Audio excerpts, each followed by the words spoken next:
I-chop ko yung mga gulay ng medyo maliliit. Umpisa natin yung kamote. Chop natin ng ganito. Okay, naghanda rin ako ng bato dito. Makikita nyo anong gagawin ng bato sa aking fertilizer. Ito po ay gagawin natin na pangpabigat doon sa ating buburuhin ng mga gulay. Kasi ang mangyayari niyan, pag pinaghalo natin ito aapaw para sila ay mahalo at hindi siya pumunta sa ibabaw lang, lagyan din ng pabigat. Ito lang kadiliit yung hiwa ng ating gulay.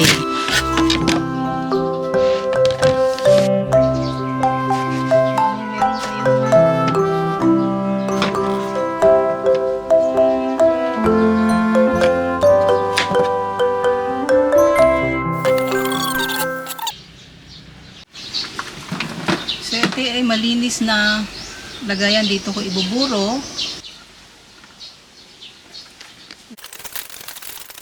Isang kilo ang ating nahiwang mga gulay. Kailangan natin ang ratio sa molasses ay 50%.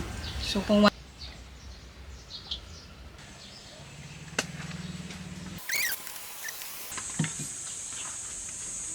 haluin natin sila.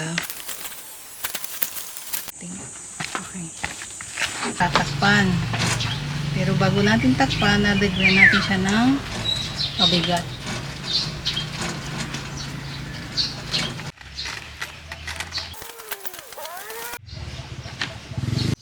So bago natin tuluyan takpan, kailangan linisan muna natin ang paligid. Ayan. Tatakpan na natin gamit ang Manila paper.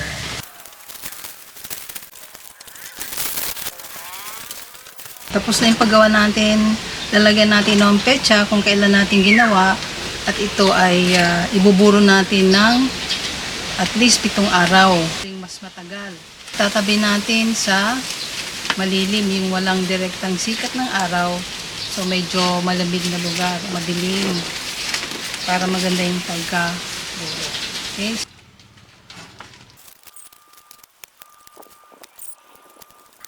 Ngayon, ito na yung ating binuro na FPJ, fermented plant juice.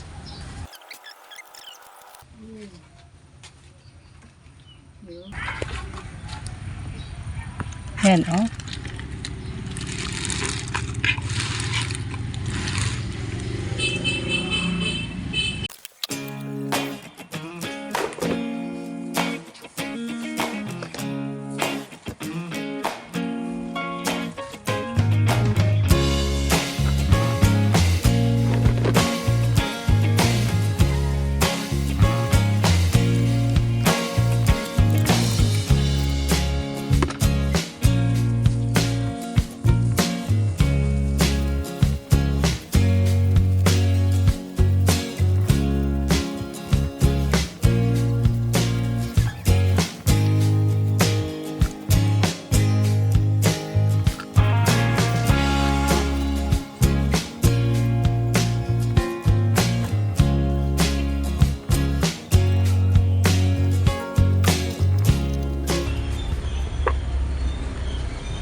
So, ito yung ating nagawang fermented plant juice. Again, ito ay gagamitin para pagtulong na pampalaki ng ating mga halaman. Gamit naman ito, 20 ml nitong concoction sa idadalit nyo sa 1 litrong tubig.